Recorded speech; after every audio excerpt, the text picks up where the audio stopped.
জাহান্নামে নিপতিত হবে। হে আমার উম্মতেরা, অস্ত্র উত্তোলন করে ইশারা করো না। কিছু বুঝতে পারছেন কথা? সামান্য একটু জমির আল কাটতে গিয়ে যদি 4 করা বেড়ে যায়, হাইরে হায়, শাবল বের করেছে, শাবল মেরে করে দেবো গোল। চাচা বের করেছে শাবল, ভাইপোকে বলছে মেরে করে দেবো গোল। ভাইপো নিয়ে এসেছে কাটারি, ও চাচা করছো বড় বাড়াবাড়ি, দেখেছো তো কাটারি। আরে কথা বলেননি কেন? এ নিয়ে আসছে শাবল, ও নিয়ে আসছে কাটারি, মারবে খুব তাড়াতাড়ি। আরে কথা বলছেন না কেন? ঠিক বলছি না ভুল বলছি? নবী বলে অস্ত্রটা পর্যন্ত উত্তোলন করো না, তার দিকে ইশারা করো না, কারণ শয়তান তোমাকে সেই অস্ত্র নিয়ে তার উপরে প্রহার করতে, তার উপর মারতে, চাপিয়ে দিতে বাধ্য করবে। ফলে সেই ব্যক্তিটা জাহান্নামে নিপতিত হবে। যে অস্ত্র উত্তোলন করে যার উপরে মারবে, সেই লোকটা জাহান্নামে নিপতিত হবে। জাহান্নামে সেই ব্যক্তিটা জাহান্নামে চলে যাবে। সম্পূর্ণ ভিডিওটা দেখুন, কমেন্ট বক্সে মতামত জানান। কথা আছে জানেন, কিন্তু বড় দুঃখের সঙ্গে বলতে হয়, সামান্য একটু জায়গা জমি নিয়ে হাইরে হায়, ভাই ভাইয়ের সঙ্গে গন্ডগোল। আরে কথা বলেন না কেন? লেগে গেছে ঝগড়া, বড় ভাই ছোট ভাইকে বলছে আমার সামনে থেকে বেরিয়ে যা। কথা বলে যখন হয়ে গেছে একটু বাড়াবাড়ি, তখন বলছে পালা কিন্তু তাড়াতাড়ি। যখন লেগে গেছে গন্ডগোল, আর পাড়ার মানুষেরা সেখানে গিয়ে বাজাচ্ছে হাততালি দিয়ে, মারে ঢোল। লেগে গেছে গন্ডগোল। তার মানে কিছু লোকের দেখবেন ঝগড়া হয়, যে কিছু লোকের সর্বনাশ, আর কিছু মানুষের পৌষ মাস। এরকম একটা কথাই বলে না, লেগে গেছে ওখানে ঝগড়া, আর কিছু মানুষ বলছে ভালোই লেগেছে, যাক লেগে গেছে গন্ডগোল, আর ওখানে গিয়ে এরা বাজাচ্ছে ঢোল। তার মানে হাততালি মারছে। যখন হয়ে গেছে বাড়াবাড়ি, তখন আবার ওইখান থেকে এক লোক এসে বলছে পুলিশ ক্যাম্পে খবর দে তাড়াতাড়ি। কথা বলেননি কেন? বলছে পুলিশ ক্যাম্পে খবর দে তাড়াতাড়ি। লেগে গেছে বাড়াবাড়ি, ঝামেলা লেগেছে বাড়াবাড়ি, তখন বলছে পুলিশ ক্যাম্পে খবর দে তাড়াতাড়ি। আমাদের লজ্জা হওয়া উচিত, লজ্জা হওয়া উচিত। কলতলায় পানি আনতে গিয়ে চাচি আর ভাবি মারপিট করছে। আরে কথা বলে না, চাচি আর ভাবি মারপিট করছে। এ বলে আমি আগে এসেছি, ও বলে আমি আগে এসেছি। চাচি বলছে আমি আগে এসেছি, ভাবি বলছে না আমি আগে এসেছি। চাচি আর ভাবি মারপিট করছে। তো চাচি এই রকম করে কায়দা করে, পুরানো লোক, আগেকার মানুষ বুঝতেই পাচ্ছেন, কায়দা করে ভাবির মাথার চুলটা ধরেছে, আর এইদিকে ভাবি কি করেছে, চাচির হাতটা ধরে টান দিয়েছে। দুজনই কলতলার মাঠে পড়েছে, কলতলা স্থানের উপরে পড়েছে। পাড়া ওখান থেকে একটা ভাইপো, প্রতিবেশী ভাইপো, সে এসে একবার বলল না ও চাচি ঝগড়া করো না, ও ভাবি কি মামি ঝগড়া করো না। এ ছাড়িয়ে দেওয়া তো দূরের কথা, প্রতিবেশী কাউকে ডাকা তো দূরের কথা, সে ওখান থেকে মোবাইলে ক্যামেরা করছে, বলছে ফেসবুকে দেবো, ভালো লাইভ শেয়ার হবে। কথা মনে বুঝতে পারে? এখন দেখবেন লোককে পানি দেওয়ার লোক কমে গেছে, বরং ছবি তোলার লোক বেড়ে গেছে। আরে কথা বলছেন না কেন? রাস্তায় একটা অ্যাক্সিডেন্ট হয়েছে, পরে তরপাচ্ছে, একটু পানি দিলে জানটা ঠান্ডা হয়। পানি আনবে কে রে ভাই? পানি আনার আগে ছবি তুলছে, বলে ফেসবুকে ছাড়লে ভালো লাইক শেয়ার হবে। চা বাবা, এই ভুলভাল বকছি নাকি আমি? কথা বলছেন না কেন? এটা হ্যাঁ না কিছু বলেন না। তাহলে দিন কোথায় যাচ্ছে বুঝতে পারছেন? মানুষ কোথায় যাচ্ছে বুঝতে পারছেন? আজকের অবস্থা হাইরে হায়, আফসোস আফসোস, মানুষ মৃত্যুকে অনেক দূরে সরিয়ে দিয়েছে। মৃত্যুকে মানুষ অনেক দূরে ঠেলে দিয়েছে। মৃত্যুকে যদি নিকটে মনে করত, নিশ্চিতভাবে এই মানুষ সংযত হয়ে যেত। মৃত্যুকে যদি কাছে মনে করত, নিশ্চিতভাবে এই মানুষ পাল্টে যেত। মৃত্যুকে যদি মানুষ মনে করত, 100% এই মানুষ পৃথিবীর জমিনে সোজা পথের দিকেই ধাবিত হতো। মানুষ মৃত্যুটাকে ভুলেই গেছে। অথচ এত অহরহ মানুষ দেখছে, এত বেশি মৃত্যু বেড়েছে। মৃত্যু মৃত্যু এখন ঘন ঘন, কোথায় নৌকা ডুবি হয়ে মৃত্যু, কোথাও ট্রলার ডুবি হয়ে মৃত্যু, কোথাও জাহাজ ডুবি হয়ে মৃত্যু, কোথাও ফ্লাইট দুর্ঘটনায় মৃত্যু, কোথাও রেল দুর্ঘটনায়, ট্রেন দুর্ঘটনায় মৃত্যু, কোথাও অ্যাক্সিডেন্টে মৃত্যু, কোথাও মার্ডার হয়ে মৃত্যু। মৃত্যু এখন ফেসবুক খুললে, ইউটিউব খুললে মৃত্যু। তারপরও মানুষ বলছে অনেক দিন বাঁচবো। আরে ছাড় দিকিনি হয়েছে, বাপের বেটা মরবে একদিন। আরে কথাবার্তা বলছেন না কেন বাপ? এটা হ্যাঁ না কিছু বলেন না রে বাবা, যে মৃত্যুকে মানুষ অনেক দূরে সরিয়ে দিয়েছে।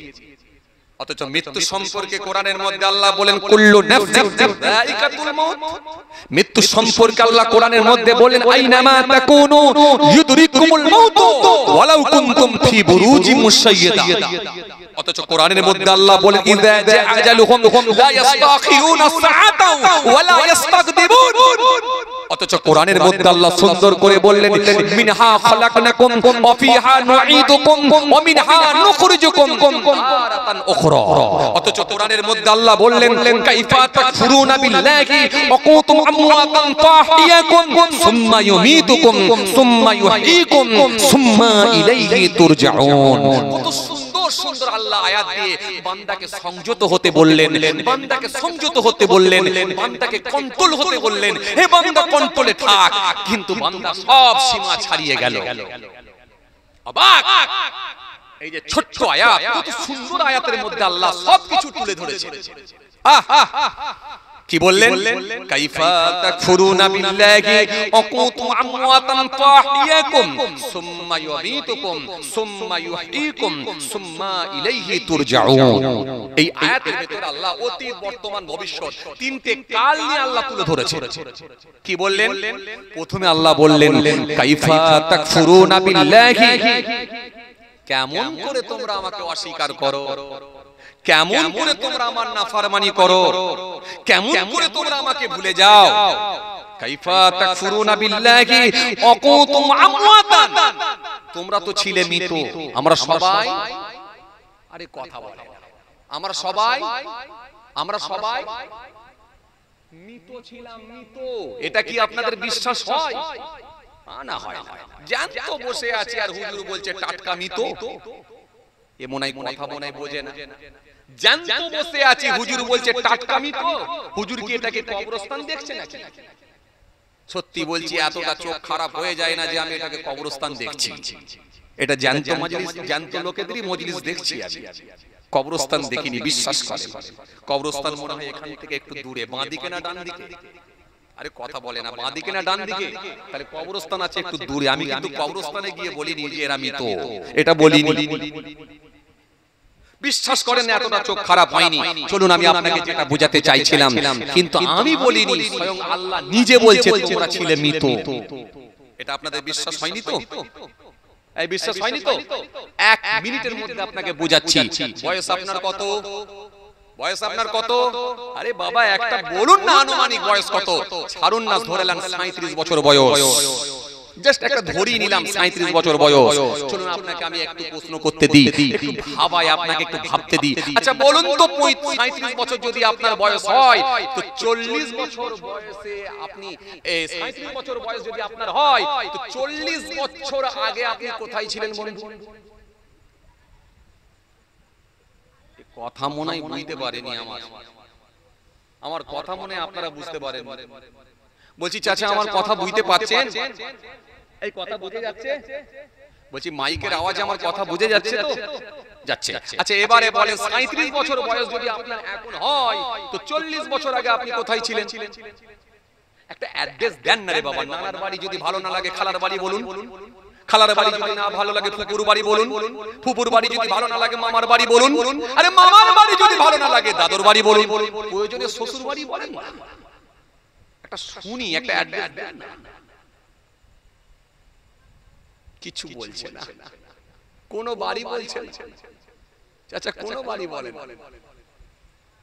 আমার কথা মনে আপনারা বুঝতে পারেননি না? বলছি আমার কথা কি বুঝতে পারছেন আপনারা? আমি কি ভুল ভাল ওয়াজ করছি না কি বলেন? কথা বলেননি কেন? এই বাচ্চাটা বলছে আল্লাহর কাছে ছিলাম। কি সত্যি বলছে? তাও কিছু বলে না। বলছি এ বলছে আল্লাহর কাছে ছিলাম, সত্যি বলছে? চাচা কি বলছে, মজলিসের মুরব্বি কি বলছে দেখি, মুরব্বি সাহেব কি বলছে, কোথা ছিলাম চাচা?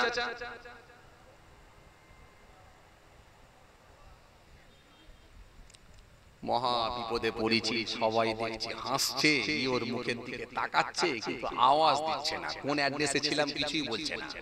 কোথায় ছিলাম একটা বলেন না রে বাবা, জায়গার নাম বলেন। কোথা ছিলাম?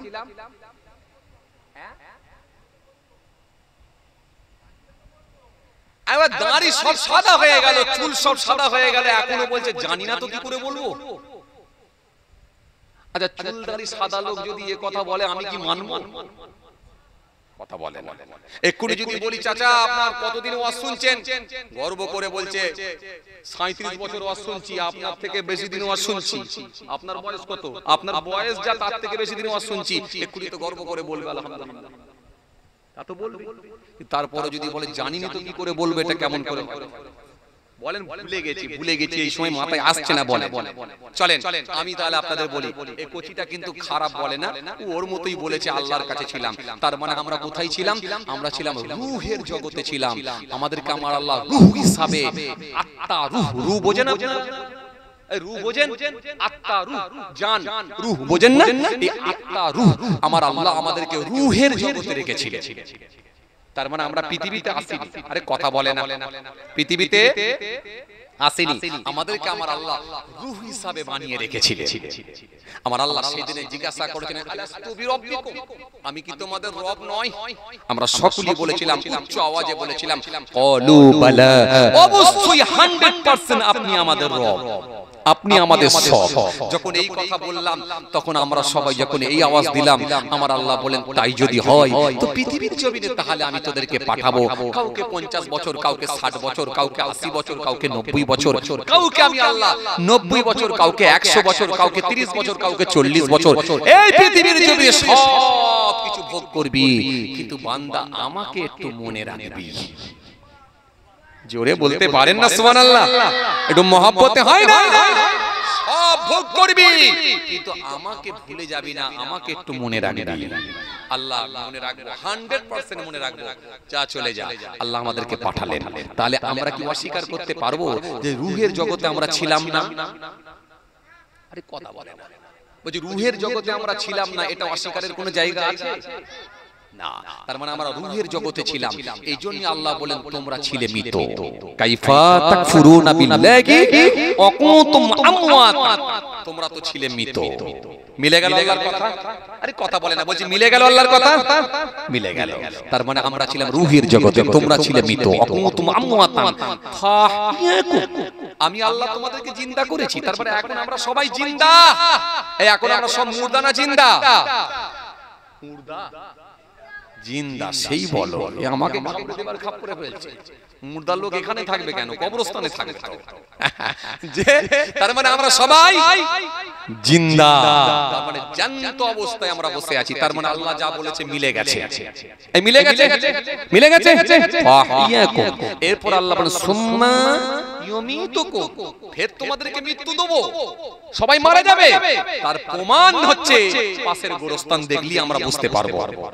আরে কথা বলে না, কারো বাপ, কারো নানা, কারো দাদু, কারো দাদি, কারো খালা, কারো খালু পড়ে আছে সব কাতারে কাতার দিয়ে। তার মানে কবরস্থান দেখলি বুঝতে পারবো আমরাও একদিন মরবো। এ কথা ছিল সত্য, ঠিক বললেও ঠিক, না বললেও ঠিক। আরে কথা বলছেন না কেন? ঠিক বললেও ঠিক, না বললেও ঠিক, এ কথা কিন্তু ছিল সত্য। আল্লাহ বলেন তোদের সবাইকে আমি মেরে ফেলব। সুম্মা ইউমিতুকুম সুম্মা ইউহয়িকুম, আবার তোমাদেরকে আমি তুলে দাঁড় করাবো, ফের তোমরা জিন্দা হবে। তার মানে আমরা ফের উঠবো। আচ্ছা এটা কি আপনারা বিশ্বাস করেন?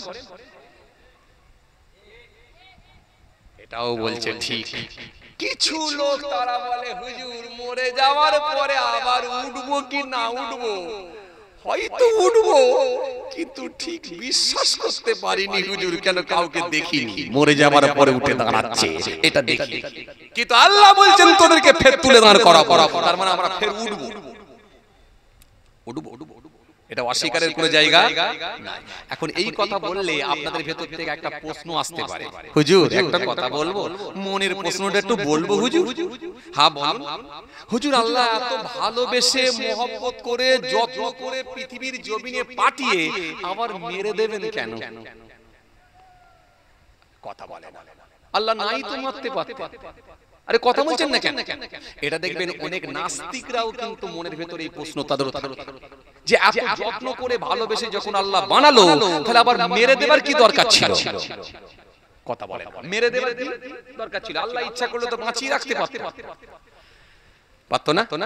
এই আল্লাহ ইচ্ছা করলে বাঁচিয়ে রাখতে পারতো না?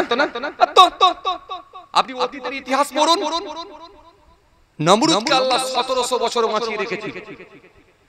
1700 বছর হায়াত পেয়েছিল কে? নমরুদ। ফেরাউন পেয়েছিল কম বেশি প্রায় 700 বছর হায়াত পেয়েছিল। অতীতের ইতিহাস পড়ুন, কেউ 3000 বছর হায়াত পেয়েছিল, কেউ 4000 বছর রাজত্ব করেছিল, হায়াত পেয়েছিল, কেউ 2000 বছর বেঁচে ছিল, কেউ 1000 বছর বেঁচে ছিল, কেউ 800 বছর বেঁচে ছিল, 700 বছর বেঁচে ছিল। এখন তো আল্লাহ আমাদের বয়সটাকে ছোট করে দিয়েছেন, 30 বছর, 40 বছর, 50 বছর, 60 বছরে তো চলেই যেতে হচ্ছে ম্যাক্সিমাম লোককে। কথা ঠিক কিনা বলে বলে এই কোচি বাবু এখানে ভালো করে বসো, এরকম ছটফট করলে হবে না, এক জায়গায় বসতে হবে চুপ করে। এই কথা শুনছেন? শুনছেন?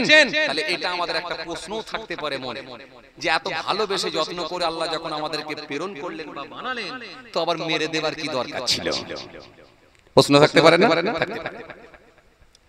হযরতে মুসা কালিমুল্লাহ তিনি একদিন তুর পাহাড়ে গেলেন। তুর পাহাড়ে গিয়ে আমার আল্লাহকে প্রশ্ন করলেন, ও আমার মালিক, আপনার কাছে আমার 4টে প্রশ্ন আছে।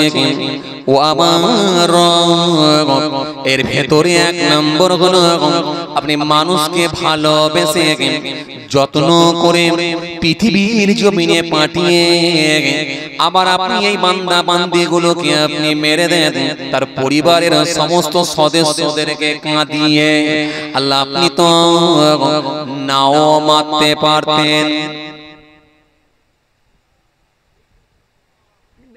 কেন আল্লাহ নাও মারতে পারতেন? মুসা সালাম আল্লাহর কাছে বলেছেন।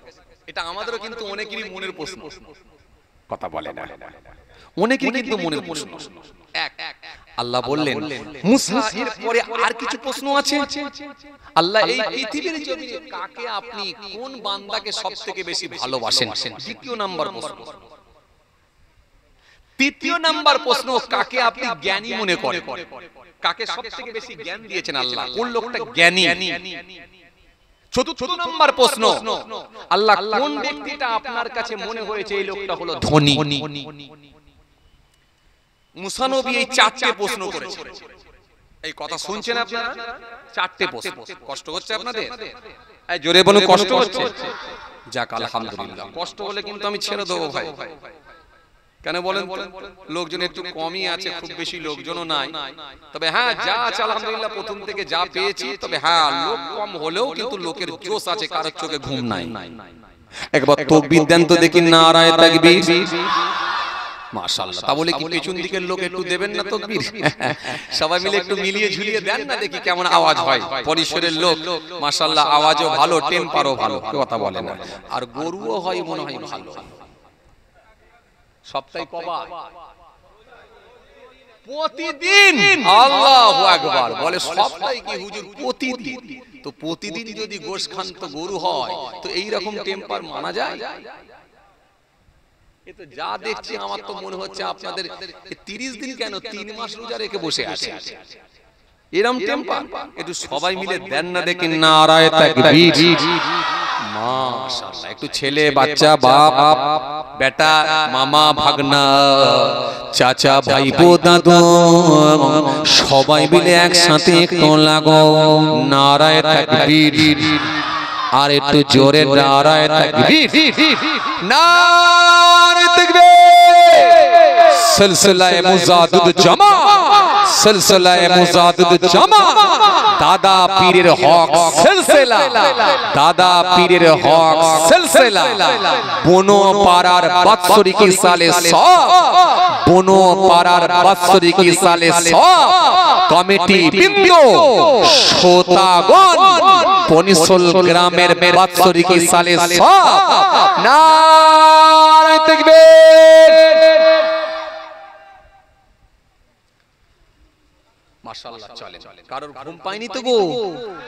যাক, খুব ভালো লাগছে। লোক অল্প হলো কিন্তু জোশ আছে মাশাআল্লাহ। চলুন ভাইরা আমার, আমি খুব বেশি লম্বা করব না, একটা ছোট্ট আয়াত কিন্তু সামনে রেখে আওয়াজ করছি। ওই আয়াতটা সামনে রেখে কিছু আলোচনা করে দোয়া করব, আর খুব বেশি আলোচনা করব না। আমার দিকে খেয়াল করুন, ধ্যান দেন, যে কথা বোঝাতে চাইছিলাম। তাহলে এটা কিন্তু আমাদের অনেকেরই প্রশ্ন না, যে আল্লাহ ভালোবেসে যখন বান্দা বান্দীদেরকে পাঠালেন, আবার মেরে ফেলার কি দরকার ছিল? আল্লাহ তো ইচ্ছা করলে নাও মারতে পারতেন, পারতেন না? এরকম দেখবেন অনেক লোকও প্রশ্ন করে, কিছু পাকা লোক দেখবেন আমাদেরকেও প্রশ্ন করে, হুজুর একটা কথা বলো, কি হয়েছে ভাই বলুন। আল্লাহ যখন বান্দাকে জানে ভালোবেসে যখন আল্লাহ বানালেন পাঠালেন, আবার মেরে ফেলার কি দরকার ছিল? আর আল্লাহ তো জানেন যে আমাদের দ্বারা এই কাজগুলো ভালো কাজ হবে না, তাহলে আল্লাহ জাহান্নামে যখন দেবেন, তাহলে কি জেনে শুনি দেবেন? কেন আল্লাহ তো সব জানে। আরে কথা বলে, তার মানে জেনে শুনে দেবেন? একটা মারাত্মক প্রশ্ন আমাদের সামনে এসে যায়। কিছু মানুষ আছে দেখবেন এই রকম প্রশ্ন এসে যায়। আসলে মনে রাখবেন, আমরা ভাবি আমাদের মতো করে, আমরা ভাবি আমাদের মতো করে। এজন্য কিছু লোক দেখবেন আবার বলে ফেলে, কি জানেন হুজুর একটা কথা বলবো, কি বলো? আচ্ছা আল্লাহ না হয় আমাদেরকে বানিয়েছেন, তাহলে আল্লাহকে কে সৃষ্টি করেছেন বানিয়েছেন? নাউযুবিল্লাহ মিন যালিক। তার মানে আমাদের ভাবনাটা যেমন, আমাদের চিন্তাধারাটা যেমন, আমাদের ভাবনাটা যেমন, আমাদের ভাবনাটা যতদূর পর্যন্ত সীমাবদ্ধ, আমরা ঠিক সেইভাবেই কোশ্চেন করে থাকি, সেইভাবেই প্রশ্ন করে থাকি। আমাদের বোঝা উচিত ছিল কি বলুন তো, কি বলুন তো, আমরা হলাম সৃষ্টি আর আমার আল্লাহ হলেন স্রষ্টা। তিনি আমাদেরকে বানিয়েছেন, আমরা তাই সৃষ্টি হয়েছি। কিন্তু আল্লাহকে যদি কেউ বানিয়ে থাকে, তাহলে আল্লাহ স্রষ্টা হলেন কেমন করে? কথা বলে। এজন্য এই প্রশ্নটা করাটাই উচিত না, এগুলো ঈমানে আমালের খাতরা হয়ে যেতে পারে। এজন্য নাউযুবিল্লাহ মিন যালিক, এই আল্লাহ সম্পর্কে প্রশ্ন যেমন তেমন করতে যাবেন, যে খুব আপনাদেরকে সতর্ক হতে হবে। এজন্য আপনাকে ভাবতে হবে আমি কি প্রশ্ন করছি। এজন্য সব প্রশ্ন করা যায় না। আল্লাহ স্রষ্টা, সৃষ্টিকর্তা, জি তিনি প্রভু, তিনি মালিক, আল্লাহু লা ইলাহা ইল্লাহু, আল্লাহ তিনি ছাড়া কোনো মাবুদ নাই, তিনি ছাড়া কোনো স্রষ্টা নাই, তিনি ছাড়া কোনো সৃষ্টিকর্তা নাই। আল্লাহু লা ইলাহা ইল্লাহু আল হাইয়ুল কাইয়ুম, তিনি চিরস্থায়ী চিরজীবী ছিলেন, আছেন, থাকবেন। লা তাখুযুহু সিনাতুন ওয়ালা নাউম, যিনি তন্দ্রা নাই, ঘুম নাই, আরাম নাই, বিশ্রাম নাই, সব বিষয়ে যিনি অবগত। জোরে বলবেন না সুবহানাল্লাহ। সব বিষয়ে যিনি অবগত। আর আল্লাহ স্পষ্ট কোরআনের মধ্যে তাই তিনার সম্পর্কে আল্লাহ ক্লিয়ার করেছেন সূরা ইখলাসের মধ্যে, কুল হুয়াল্লাহু আহাদ, বলো সে আল্লাহ হলেন এক এবং একক, আল্লাহুস সামাদ, তিনি বেনিয়াজ কারো মুতাফেক্কি নন, লাম ইয়ালিদ তিনি কাউকে জন্ম দেননি, ওয়া লাম ইউলাদ তিনি কারো জন্মিত নন, ওয়া লাম ইয়াকুল লাহু কুফুয়ান আহাদ, আকাশ জমিনে আল্লাহর সমকক্ষ আর কিছুই নাই। ক্লিয়ার? এই কথা বলে না ক্লিয়ার? তাহলে আসুন, মনের ভিতরে একটা প্রশ্ন কিন্তু ঘোরপাক খাচ্ছেই। কি প্রশ্ন? যে আল্লাহ ভালোবেসে যখন সৃষ্টি করলেন, তাহলে আবার মেরে ফেলার কি দরকার ছিল? দরকার ছিল, এটা একটা আমাদের প্রশ্ন রয়ে যায়। এজন্য কিছু প্রশ্ন দেখবেন গোড়াই গোলমাল, গোড়াই গোলমাল। এজন্য এই প্রশ্নগুলো কিন্তু গোড়াই গোলমাল। তার মানে এই প্রশ্নগুলোর গোড়া খারাপ। এজন্য সব প্রশ্ন করা যায় না। কেন? এই প্রশ্ন করাটা অনুচিত। কেন? এটা গোড়াই গোলমাল। তার মানে মনে করুন আপনাকে আরেকটা মিসাল দিলে আপনি খুব ভালো বুঝবেন আল্লাহ কেন আমাদেরকে বানিয়েছেন, খুব ভালো করে আপনি বুঝতে পারবেন। মনে করুন আপনার যে এখানে স্কুল আছে, স্কুলের সুপারিনটেন্ডেন্ট, বা আপনার এখানে যে বড় মাদ্রাসা আছে, মাদ্রাসার সুপারিনটেন্ডেন্ট, মাদ্রাসার হেড টিচার, উস্তাদ, টিচার। এখন টিচারকে যদি স্টুডেন্টরা যে বলে হুজুর, টিচারকে যে যদি বলে হুজুর, আপনি তো জানেন আমরা পড়াশোনায় খুব একটা ভালো নয়, আপনি তো জানেন যে আমরা পড়াশোনায় খুব একটা ভালো নয়, তাহলে আবার আমাদেরকে পরীক্ষা নিয়ে আর কি দরকার ছিল? কারণ পড়াশোনা তো সবাই ভালো করে না। আরে কথা বলে, স্টুডেন্টদের ভেতরে অল্প সংখ্যক ছাত্র ছাত্রীরাই ভালো পড়াশোনা করে। মনে করুন একটা ক্লাস, যে কোনো ক্লাস, তার ভেতরে দেখবেন অল্প সংখ্যক ছাত্র ছাত্রীরাই ভালো পড়াশোনা করে। এখন খারাপ ছাত্রগুলো যে যদি বলে হুজুর, হুজুর আপনি তো জানেন যে আমরা পড়াশোনায় ভালো নয়, তাহলে আমাদেরকে আবার পরীক্ষা নিয়ে আর কি দরকার ছিল? বলতে পারে না? এই কথা বলে বলতে পারে না? বলতে পারে কি পারে না? পারে। এখন হুজুর যদি আবার বলে, মাস্টার যদি বলে বাবু জানি তোরা পড়াশোনায় ভালো নয়, কিন্তু যদি আমি পরীক্ষা না নিই, আবার যদি তোরা বলিস হুজুর পরীক্ষাটা তো নিয়ে দেখতে পারতেন, দেখিয়ে দিতাম। কথা মনে হয় বুঝতে পারেননি আপনারা। এখন এইটাও তো একটা প্রশ্ন থাকছে না, থাকে তো। এখন এই প্রশ্নটা যদি হুজুর করে যে বাবু আমি জানি তোরা পড়াশোনায় ভালো নয়, কিন্তু তোদেরকে যদি পরীক্ষা না নিই, এখন তোরা যদি আমাকে ঘুরিয়ে কোশ্চেন করি হুজুর আমরা না হলে সংগঠন করেছি তো কি হয়েছে, হুজুর আমরা না হলে ইউনিয়ন করি তো কি হয়েছে, হুজুর আমরা খেলাধুলা বেশি করি তো কি হয়েছে, তা বলে কি পড়াশোনা করিনি নাকি? কি ভাবছেন আপনি? পরীক্ষা তো নিয়ে দেখতে পারতেন, দেখিয়ে দিতাম। দেখিয়ে দিতাম। কি বলছেন হুজুর? পরীক্ষা দিতে পারবো না ভালো মানে দেখিয়ে দিতাম। এখন আমার আল্লাহ পাক এই মানুষকে না বানালে, এই মানুষের অনুভূতি শক্তিকে যদি আল্লাহ দিতেন, তাহলে এই মানুষই হয়তো একবার আল্লাহকে বলতেন আল্লাহ আল্লাহ আপনি তো জিন জাতিকে বানালেন, আপনি তো ফেরেশতাকে বানালেন, ওরা ইবাদত করে আপনাকে খুশি করলো, তা আমাদের মানুষ আমাদেরকে তো আপনি বানাতে পারতেন, আমরাও তো ইবাদত করে দেখিয়ে দিতাম। কথা মনে বুঝতে পারেনি নাকি? কি জানি আমরা তো ইবাদত করে দেখিয়ে দিতে পারতাম।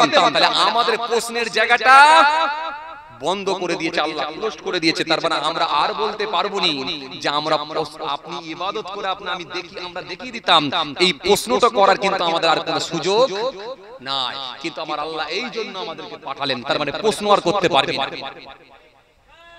প্রশ্ন করতে কথা বলে না, প্রশ্ন করতে পারবি না। শোন, এইবার দ্বিতীয় নম্বরে কি?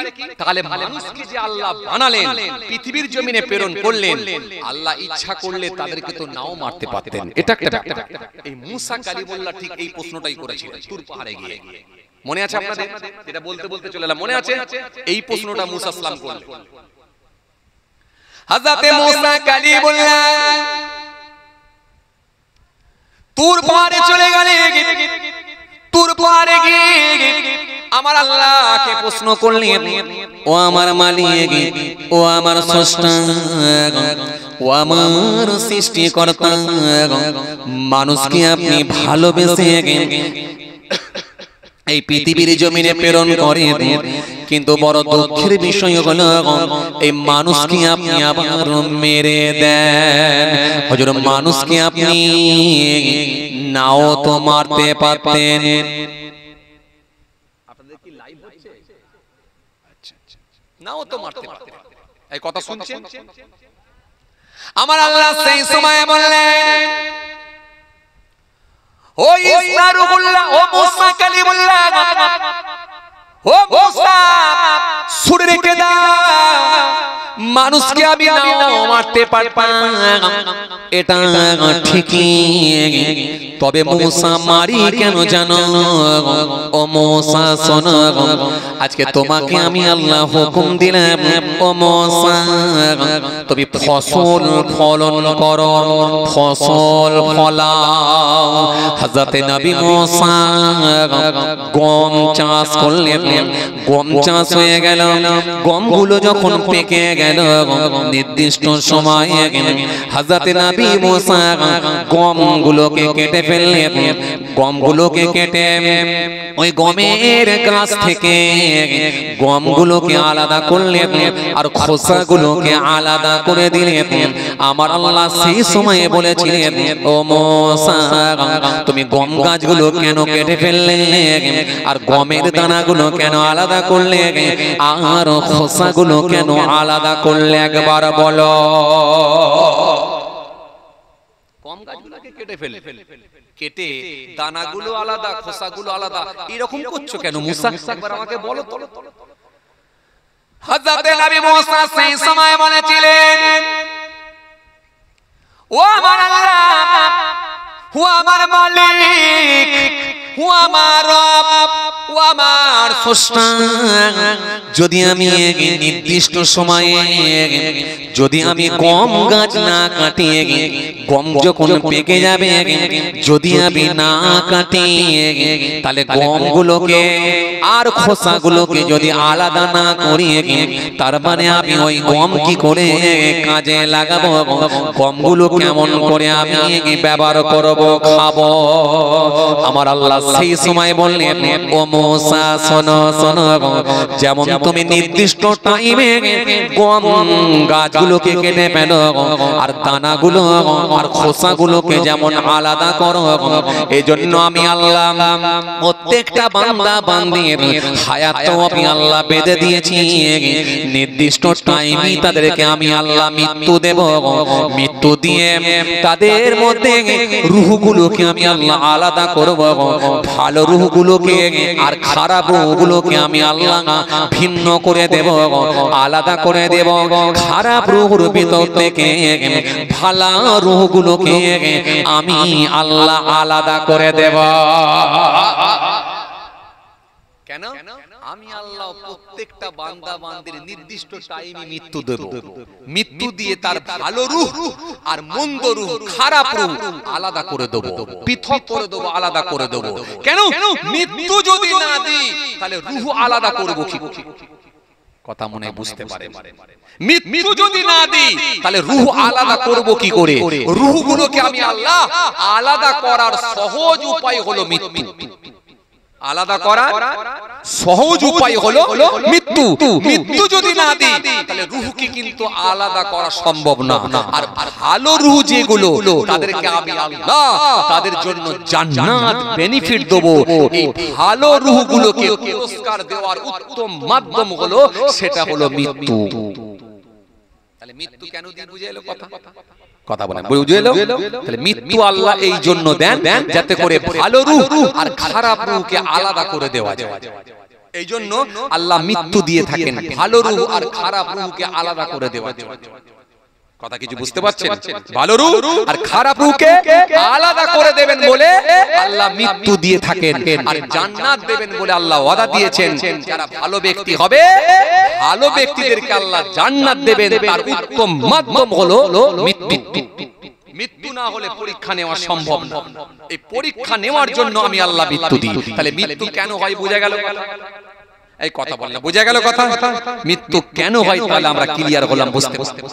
এবারে তাহলে আসেন ভালো করে শুনুন। তাহলে মৃত্যুর পরে আমরা বুঝতে পাচ্ছি ভালো রূহ আর খারাপ রূহ। রূহ হয় তাহলে দুই ধরনের। যেমন রূহ হয় দুই ধরনের, অনুরূপ ভাবে মৃত্যুও হবে দুই ধরনের। আপনারা বলেন কি বলেন হুজুর? নামাজি লোকও মরে যাওয়ার পরে নরে না, আর মদখোরও তো মরে যাওয়ার পরে নরে না। আরে কথা বলছেন না কেন? নাকি না নামাজি লোক মরে যাওয়ার পরে নরে? নরে না তো? তাহলে নামাজি লোকও তো মরে যাওয়ার পরে নরে না, আর মদখোর লোকও মরে যাওয়ার পরে নরে না। তাহলে আপনি কি বলছেন মৃত্যু হবে দুই ধরনের? কথা কিছু বুঝছেন? হ্যাঁ না, আসলে কিন্তু নামাজি লোকও নরে না, মদখোর লোকও নরে না ঠিকই, কিন্তু মনে রাখবেন বাবাজি আমার ভাইরা, মনে রাখবেন নামাজি লোকও যেমন নরে না, মদখোর লোকও নরে না ঠিকই, কিন্তু মনে রাখতে হবে আপনাকে মৃত্যুটা হয় দুই ধরনের।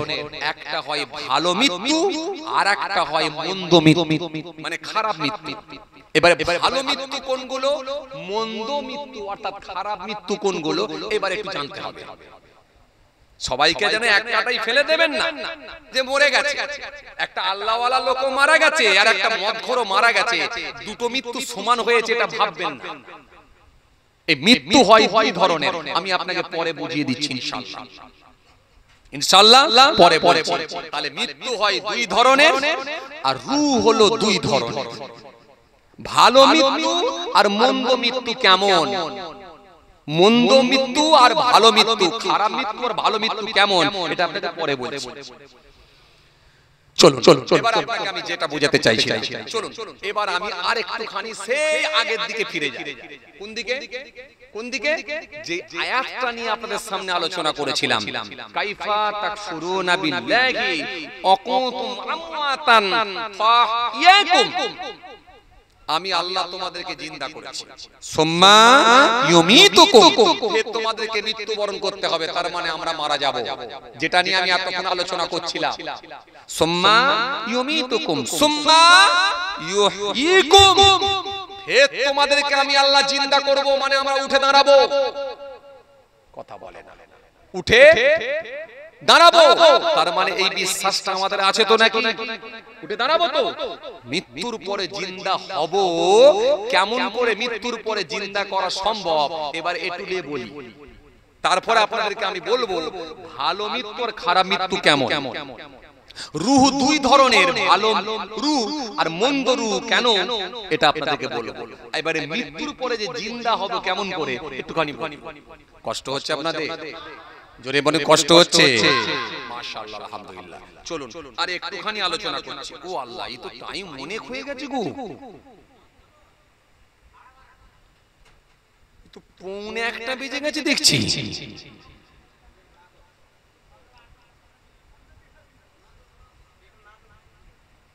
এ তো 1:45 বেজে গেছে দেখছি। আমি ভেবেছি মনে হয় এই 12টা 10-15 হবে। এ তো ঘুরে ঘুরে ঘুরে ঘুরে দেখছি একটা ছুঁই ছুঁই। না না, তাহলে আর বলবনি ভাই, আর কষ্ট দেবনি আপনাদেরকে। হ্যাঁ, এ কি বলছে বুঝতে পারিনি। হ্যাঁ,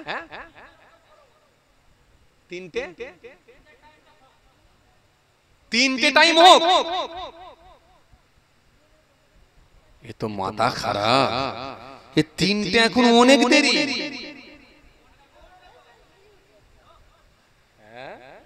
এই বলে আবার 1:30 পর্যন্ত বলে হুজুর।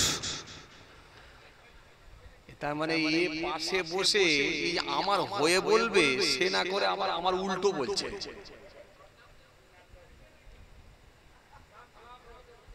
হ্যাঁ,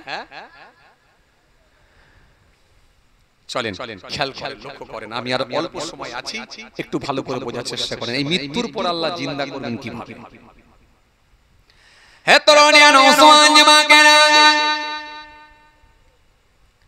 হে আমার মুরব্বিয়ানেরা, বাবারা শুনে রেখে দিন, এই পৃথিবীর জমিনে আল্লাহ সমস্ত মানুষকে মেরে ফেলবে, সমস্ত নবীদেরকে আল্লাহ মৃত্যু দেবে।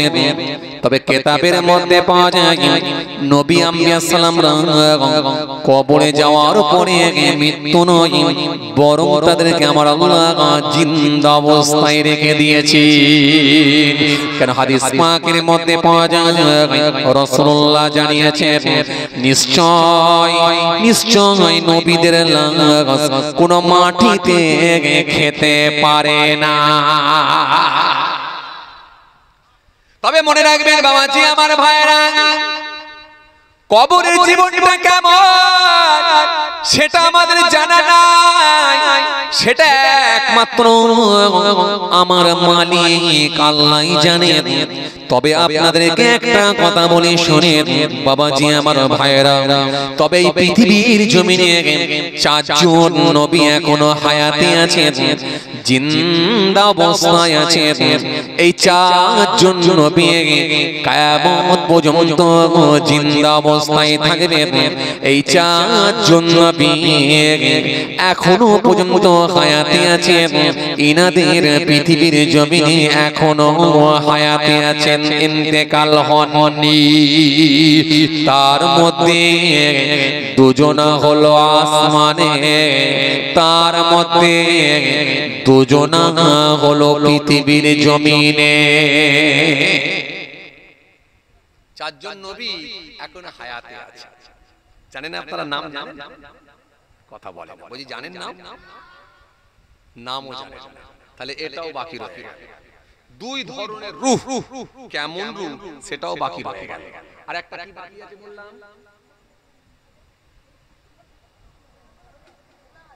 হ্যাঁ, 2 ধরনের রূহ বলেছিলাম, 4জন নবী। আর একটা কি বলেছিলাম বাবাজি?